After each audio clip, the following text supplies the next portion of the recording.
சமபந்தி விருந்தா நடத்துறீங்க? நாங்க இருக்கும்போது இந்த விருந்து எப்படி நல்லா நடக்குதுன்னு பார்த்தேன்.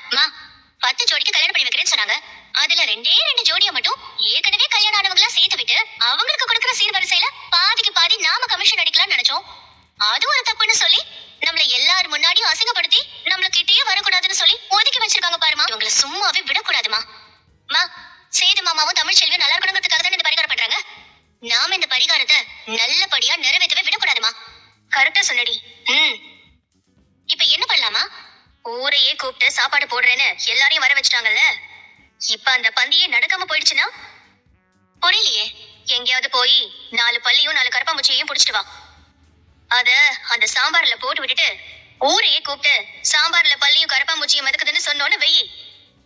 சாப்பிட வந்தவங்க எல்லாம் காரி துப்பிட்டு இப்படி ஒரு பந்தியே வேண்டான்னு மொத்த குடும்பத்தையும் அசிங்கப்படுத்திட்டு போயிடுவாங்கல்ல. சூப்பர் ஐடியாமா. 4 பள்ளி என்ன 10 பள்ளியையும் 10 கரப்பாம்பூச்சியும் நான் புடிச்சிட்டு வரேன். ஓ சீக்கிரம் போ. இந்த சாவித்திரி அசிங்கப்படுத்துறீங்களா? இதுக்கெல்லாம் நீங்க அனுபவிக்க போறீங்க. நீ கேட்ட மாதிரியே இந்த கவருக்குள்ள 10 பள்ளியையும் 10 கரப்பாம்பூச்சியும் புடிச்சிட்டு வந்திருக்கேன். சூப்பர்டி. வா வா சாம்பார்ல போய் போட்டுடலாமா? ஏய் வாடி யாரும் இல்ல. இல்லடி வா. இல்ல வா வா வா வா. இது இருக்குடி செம்ம. ஏய் கொண்டு வந்த அந்த பள்ளி கரப்பாம்பூச்சி எல்லாத்தையும் இதுல கொட்டுடி. சரிமா? ஏய் வா வா.